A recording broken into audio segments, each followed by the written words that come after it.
இதுவரைக்கும்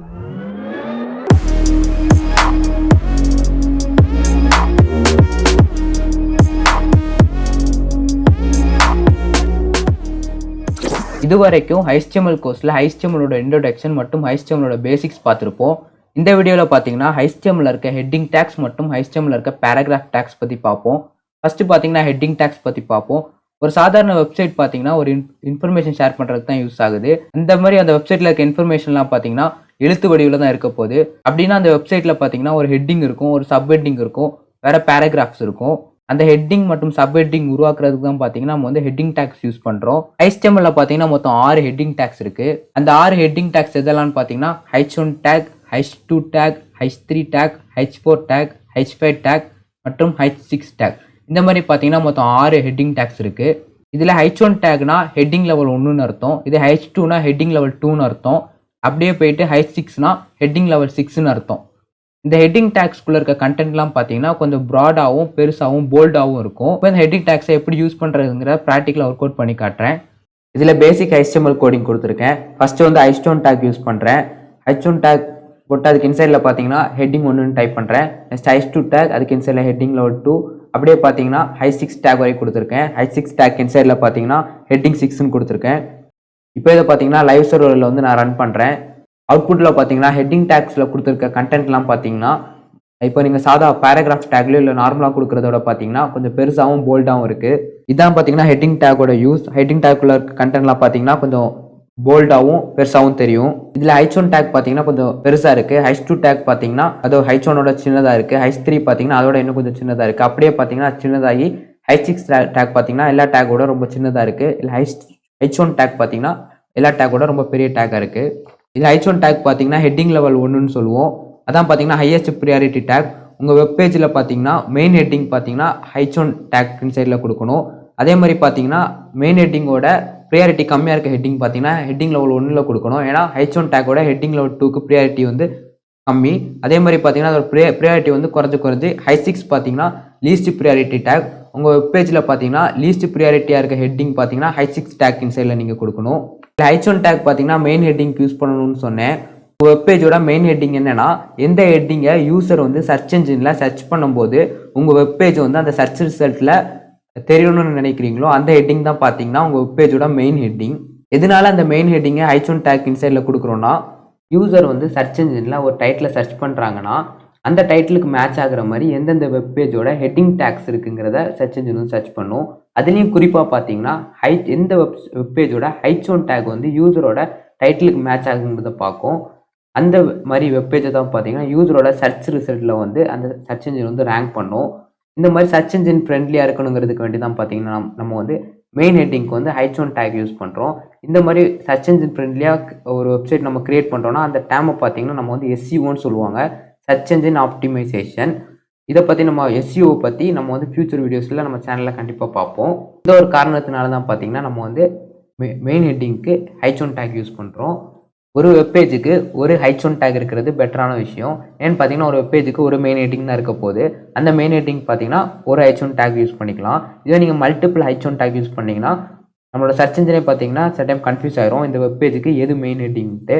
அதனால் பார்த்தீங்கன்னா நம்மளோட ரேங்கிங்கை வந்து சர்ச் ரிசல்ட்டில் நம்மளோட ரேங்கிங் வந்து அதை அஃபெக்ட் பண்ணும். ஆனால் நீங்கள் மல்டிபிள் ஹெட்டிங் டேக்ஸ் யூஸ் பண்ணிக்கலாம். H1 டேக் தான் நான் ஒன் டைம் யூஸ் பண்ணணும்னு சொல்கிறேன். நீங்கள் நெக்ஸ்ட் பார்த்தீங்கன்னா இப்போ சப் ஹெட்டிங்லாம் பார்த்தீங்கன்னா H2, H3, H4, H5, H6 இந்த மாதிரி டேக்ஸ் பார்த்தீங்கன்னா நீங்கள் வந்து மல்டிபிள் டைம்ஸ் யூஸ் பண்ணிக்கலாம். அந்த வெப்பேஜில் இருக்க லோவஸ்டான ஹெட்டிங் அதாவது பார்த்தீங்கன்னா ரொம்ப மைனரான ஹெட்டிங்ஸ்க்கு பார்த்தீங்கன்னா நம்ம வந்து H6 டேக் யூஸ் பண்ணிக்கலாம். இந்த ஹெட்டிங் டேக்ஸோட சைஸ், கலர் அண்ட் போல்ட்னஸ் எல்லாம் பார்த்தீங்கன்னா சேஞ்சபிள் தான். இப்போ நீங்கள் வந்து மெயின் ஹெட்டிங் வந்து இப்போ உங்களுக்கு H1 டேக் யூஸ் பண்ணுறீங்க, அது பெருசாக இருக்கும். இப்போ ஒரு சப் ஹெட்டிங்க்கு வந்து H6 டேக் யூஸ் பண்ணுறீங்க, H6ல் இருக்க கண்டென்ட் பார்த்தீங்கன்னா ரொம்பவே சின்னதாக இருக்கும். இப்போ நீங்கள் வந்து மெயின் ஹெட்டிங் சைஸுக்கும் உங்களோட சப் ஹெட்டிங்கும் தெரியணும்னு நினச்சிங்கன்னா நீங்கள் வந்து ஸ்டைல் ஆட்ரிபியூட் யூஸ் பண்ணிக்கலாம். ஸ்டைல் ஆட்ரிபியூட் யூஸ் பண்ணி நீங்கள் வந்து அந்த H6ஓட சைஸே மாற்றிக்கலாம். ஃபார் எக்ஸாம்பிள் இப்போ நான் பண்ணுறேன், இது வந்து ஸ்டைல் ஆட்ரிபியூட் யூஸ் பண்ணுறேன். ஸ்டைலில் ஃபாண்ட் சைஸ் பார்த்தீங்கன்னா நான் 32 பிக்சல்னு கொடுக்குறேன். இப்போ நான் சேவ் பண்ணிட்டு ரிஃப்ரெஷ் பண்ணேன்னா எனக்கு ஹெட்டிங் 6 பார்த்தீங்கன்னா H6 டேக் பார்த்தீங்கன்னா H1 மாதிரி பெருசாக தெரியும். அதே மாதிரி பார்த்தீங்கன்னா ஸ்டைலில் வந்து நான் போய் H1க்கு ஸ்டைல் நான் சேஞ்ச் பண்ணேன்னா எனக்கு பார்த்தீங்கன்னா H1ல் இருக்க டேக் வந்து நான் ஸ்மாலும் பண்ண முடியும்.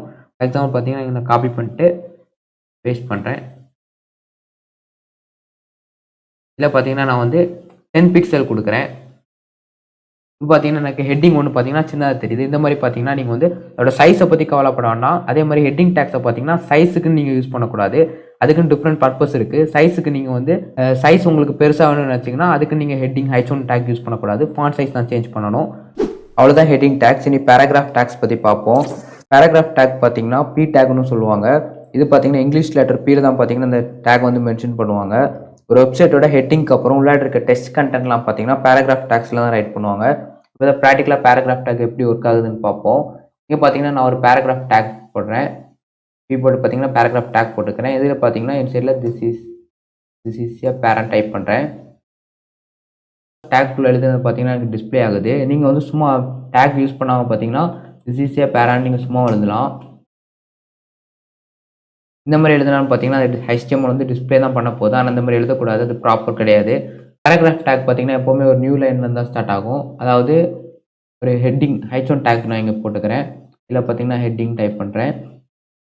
இதில் பார்த்தீங்கன்னா நான் வந்து பேராகிராஃப் டேக் பார்த்தீங்கன்னா அதில் ஸ்பேஸ் இல்லை, நியூ லைனே விடாமல் பார்த்தீங்கன்னா கண்டினியூஸாக நான் பேராகிராஃப் டேக் எழுதுறேன். இப்போ சேவ் பண்ணிட்டு ரிஃப்ரெஷ் பண்ணாலும் பார்த்தீங்கன்னா எனக்கு வந்து பேராகிராஃப் டேக் பார்த்தீங்கன்னா நியூ லைனில் தான் ஸ்டார்ட் ஆகுது. எப்போவுமே பேராகிராஃப் டேக் பார்த்தீங்கன்னா எப்போவுமே ஒரு நியூ லைன் தான் ஸ்டார்ட் ஆகும். பேராகிராஃப் டேக்கில் நம்ம கொடுக்குற ஸ்பேஸ் பார்த்தீங்கன்னா அது பேராகிராஃப் டேக் எடுத்துக்காது. எப்போவுமே ஒரு ஸ்பேஸ் விடுவோம், அது ஒரு ஸ்பேஸ் எடுத்துக்கும். அது மோர் தென் ஒன் ஸ்பேஸ் விட்டோம்னா அது வந்து எடுத்துக்காது. ஃபார் எக்ஸாம்பிள் பார்த்தீங்கன்னா இங்கே ஏக்கும் பேராக்கும் பார்த்தீங்கன்னா இடையில வந்து ஒரு ஸ்பேஸ் இருக்குது. அந்த ஸ்பேஸ் பார்த்தீங்கன்னா அவுட்புட்லேயும் எனக்கு வந்து ஒரு ஸ்பேஸ் இருக்குது. இன்கேஸ் நான் இங்கே வந்து மோர் தென் ஒன் ஸ்பேஸ் 2-3 ஸ்பேஸ் விட்டு சேவ் பண்ணிட்டு ரிஃப்ரெஷ் பண்ணேன்னா எனக்கு அந்த ஸ்பேஸ் பார்த்தீங்கன்னா இங்கே வரவே இல்லை. அதே மாதிரி பார்த்தீங்கன்னா நான் நியூ லைன் போட்டாலும் பார்த்தீங்கன்னா இப்போ நியூ லைன் போடுறேன், திஸ் இஸ் ஏன்னு போட்டு பேரா பார்த்தீங்கன்னா 2-3 லைன் தள்ளி பேரான்னு எழுதியிருக்கேன். இது வந்து நான் சேவ் பண்ணிட்டு ரிஃப்ரெஷ் பண்ணாலும் பார்த்தீங்கன்னா எனக்கு வந்து அதில் வந்து அந்த இது அப்ளிகபிள் அந்த இது வந்து வராது. நியூ லைனோ ஸ்பேஸோ வந்து வராது. கேஸ் நீங்கள் ஒரு நியூ லைனோ ஸ்பேஸோ கொடுக்கணும்னு நினச்சிங்கன்னா நீங்கள் வந்து இந்த மெத்தட் தான் ட்ரை பண்ணணும். ஃபஸ்ட்டு பார்த்தீங்கன்னா ஸ்பேஸ்க்கு பார்த்தீங்கன்னா நீங்கள் என்ன கொடுக்கலான்னு பார்த்தீங்கன்னா HTML என்டிட்டி கொடுக்கலாம்.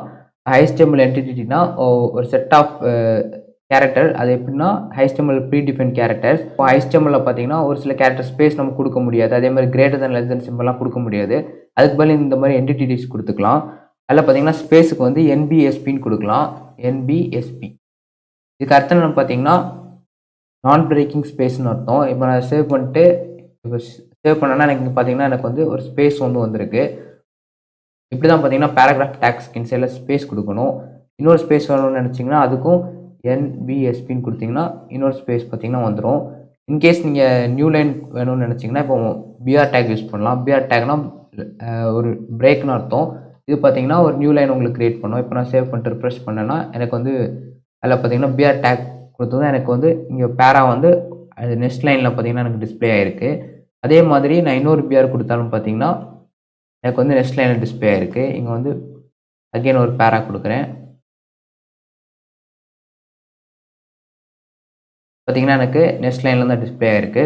இப்படி தான் பார்த்தீங்கன்னா பேராகிராஃப் டேக்குள்ளே ஸ்பேஸும் நியூ லைனும் க்ரியேட் பண்ணணும். தென் பார்த்தீங்கன்னா HTML ப்ரீ டேக் பற்றி பார்ப்போம். ப்ரீனா ப்ரீ ஃபார்மேட்டட் டெக்ஸ்ட்னு அர்த்தம். இந்த டேக் எப்படி போடணும் பார்த்தீங்கன்னா PRன்னு போடணும். கிரேட்டர் தேன் லெஸ் தென் சிம்பிளுக்கு இன்சைடில் பார்த்தீங்கன்னா PRன்னு போட்டிங்கன்னா ப்ரீ ஃபார்மேட்டட் டெக்ஸ்ட்.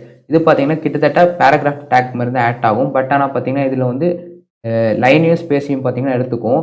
இப்போ நான் அந்த ப்ரீ டேக் இன்சைடில் பார்த்தீங்கன்னா திஸ் இஸ் ஏ ப்ரீ டேக்னு கொடுக்குறேன். இப்போ நான் சேவ் பண்ணுறேன். பார்த்தீங்கன்னா எனக்கு வந்து இந்த இடத்துல டிஸ்பிளே ஆகிருக்கு. இவ்வளோ ஸ்பேஸ் எனக்கு வந்து விட்டுருக்கு. அது ஏன்னா இங்கே வந்து நம்ம ஸ்பேஸ் இருக்கனால ஸ்பேஸ் விட்டுருக்கு. நான் சரி ஸ்பேஸை கேன்சல் பண்ணிட்டு இப்போ நான் சேவ் பண்ணிட்டு ரிஃப்ரெஷ் பண்ணேன்னா எனக்கு இந்த சைடு வந்து டிஸ்பிளே ஆகுது. இந்த ப்ரீ டேக் பார்த்தீங்கன்னா பேராகிராஃப் டேக் மாதிரி இல்லாமல் உங்களோட ஸ்பேஸையும் அண்ட் நியூ லைனையும் பார்த்து எடுத்துக்கும். இப்போ நான் வந்து டேக்கும் ப்ரீக்கும் பார்த்தீங்கன்னா 2-3 ஸ்பேஸ் விட்டேன்னா எனக்கு வந்து ஸ்பேஸ் வந்து இங்கே எடுத்துக்கும். அதே மாதிரி நான் நியூ லைன் போட்டேன்னா இப்போ அந்த டேக் இன்சைடில் நியூ லைன் போட்டேன்னா எத்தனை லைன் போட்டாலும் பார்த்தீங்கன்னா எனக்கு அது அப்படியே பார்த்தீங்கன்னா ரெப்ளிகேட் ஆகும். இதான் பார்த்தீங்கன்னா HTML ப்ரீ டேக். இவ்வளோ தான் பார்த்தீங்கன்னா HTML பேராகிராஃப் டேக் பற்றின இன்ஃபர்மேஷன். நான் நெக்ஸ்ட் வீடியோவில் பார்க்குறேன். Okay bye. இந்த வீடியோ பிடிச்சிருந்துச்சுன்னா மறக்காமல் இந்த வீடியோவை லைக் பண்ணிக்கோங்க. இதே போல் வீடியோ பார்க்கணும்னு நினச்சிங்கன்னா சேனலை சப்ஸ்கிரைப் பண்ணிக்கோங்க. கூட அந்த பெல் ஐக்கனை ப்ரெஸ் பண்ணிக்கோங்க. அப்போ தான் எங்களோட அப்டேட்ஸ் உங்களுக்கு கூட வந்துடும். தேங்க்யூ ஃபார் வாட்சிங்.